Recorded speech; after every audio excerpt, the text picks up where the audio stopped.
की खबरों की सबसे पहली खबर दिल्ली से है। दिल्ली जहां पर 7 बांग्लादेशी गिरफ्तार किए गए हैं। दिल्ली में रोहिंग्याओं के खिलाफ एक्शन तेजी से आगे बढ़ रहा है।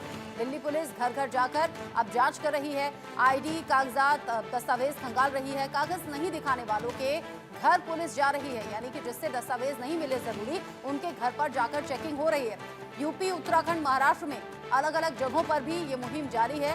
कागज पूरे नहीं होने पर बांग्लादेश भेजे जाएंगे। वो अवैध तरीके से रहने वाले बांग्लादेशी जो कि हिंदुस्तान में रह रहे हैं, कागज पूरे नहीं है, कोई ब्यौरा अपना नहीं दे पा रहे हैं, डिटेल नहीं दे पा रहे हैं, उन्हें अब वापस बांग्लादेश भेजने की तैयारी है। बड़ी खबर, बड़ा अपडेट दिल्ली से है, जहां पर 7 बांग्लादेशियों को पकड़ा गया है और इससे पहले भी 8 बांग्लादेशियों के सामने आने की बात थी जिन्हें बांग्लादेश वापस भेजा गया था। दिल्ली में रोहिंग्याओं को लेकर यह एक्शन तेज हो गया है, वो भी दिल्ली विधानसभा चुनाव से ठीक पहले। इस एक्शन को खास माना जा रहा है, इसके मायने निकाले जा रहे हैं। अवैध तरीके से रहने वाले जो भी लोग हैं उन्हें यहां से हटाने का काम जारी है। कागज पूरे नहीं होने पर बांग्लादेश भेजे जा रहे हैं अवैध तरीके से रहने वाले बांग्लादेशी।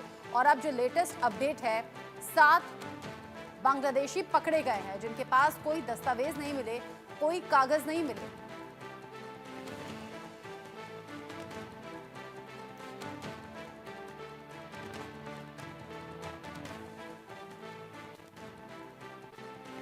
इस खबर को लेकर दिल्ली से इंडिया न्यूज संवाददाता जावेद हुसैन जुड़ गए हैं ज्यादा अपडेट के साथ। जावेद, लगातार ये अभियान तेजी से बढ़ा, दिल्ली के अलावा अलग अलग राज्यों से क्या खबर है वो भी बताइएगा। दिल्ली में चूंकि विधानसभा इलेक्शन को कम वक्त बचा है, ऐसे में ये ऑपरेशन जो कि अवैध तरीके से रहने वाले रोहिंग्याओं के खिलाफ है, बांग्लादेशियों के खिलाफ, इसे कैसे देखें? अभी 7 गिरफ्तारियां और हो गई।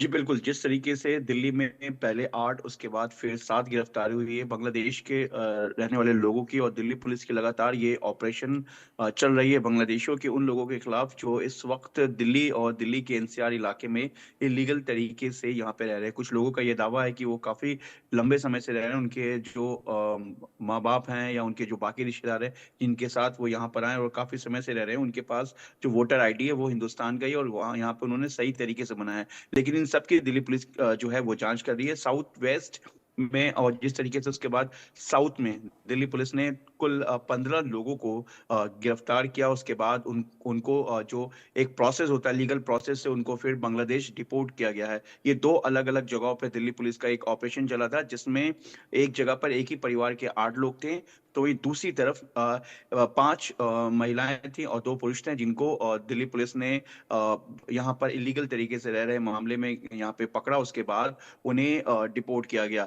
तमाम जो डॉक्यूमेंट्स है उसको एफआरआर को भेजा जा रहा है, जहाँ से एफआरआर जो कि दिल्ली पुलिस एक यूनिट है जो इन्हीं सेल्स पे काम करती है, जो फॉरेन रीजनल रजिस्ट्रेशन ऑर्गेनाइजेशन की तरह काम करती है।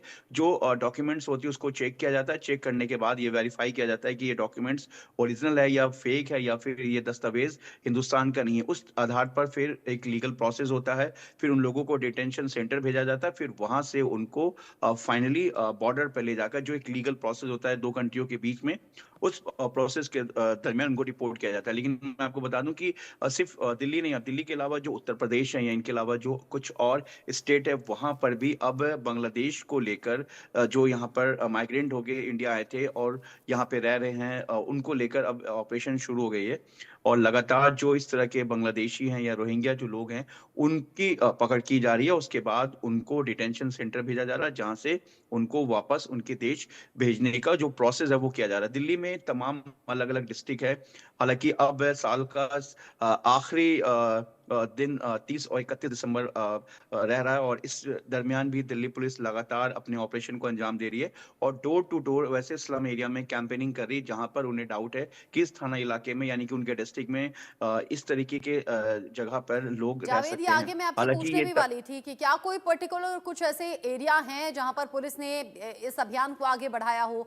अगर चूंकि आपने कहा कि अलग अलग राज्यों में तो ये अभियान चल ही रहा है जहां पर अवैध तरीके से रहने वाले लोगों की पहचान हो रही है, दिल्ली में इंपॉर्टेंट इसलिए हो जाता है क्योंकि चुनाव नजदीक है, ऐसे में इस अभियान का तेजी से चलना, क्या कुछ खास पर्टिकुलर एरिया है दिल्ली का, कहाँ कौन सा एरिया जहां पर ये लोग छिपे हो सकते हैं, और क्या इसको लेकर कोई जानकारी पहले जुटाई गई दिल्ली पुलिस के जरिए तब ये एक्शन हो रहा है?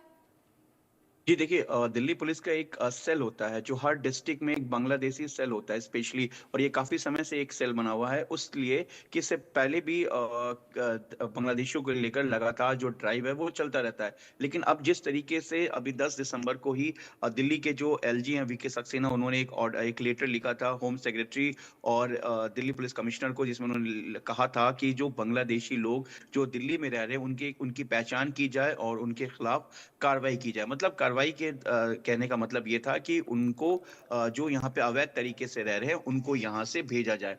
तो उसी ऑपरेशन को दिल्ली पुलिस की तरफ से कंडक्ट किया गया और तकरीबन 9,000 से ज्यादा को आइडेंटिफाई कर लिया गया है, और जिसमें से कईयों के डॉक्यूमेंट्स को जो है, जैसे कि मैंने बताया आपको, एफआरआरओ और इस यूनिट को भेजा गया जहाँ पे इन सभी डॉक्यूमेंट्स की जांच की जा रही है। लेकिन अभी हाल ही के दिनों में जिस तरीके से साउथ दिल्ली पुलिस ने एक संगम विहार में हुए मर्डर के मामले को उन्होंने सुलझाया, उसके बाद पता चला कि जो इस मर्डर के जो आरोपी है वो सभी हम्म, बांग्लादेशी मूल के हैं। वो भी तब पता ठीक है। चला जब उन्हें गिरफ्त में लिया गया, उनके जावेद, एक डॉक्यूमेंट्स काम को चेक कीजिएगा, किया गया। नजर आप रखिएगा। आपने इससे पहले भी अनुमान लगाया था कि ये संख्या लाखों में भी जा सकती है, तो अंदाजा आगे क्या कहता है, क्या एक्शन होगा, नजर बनाए रखिएगा। बहुत शुक्रिया अभी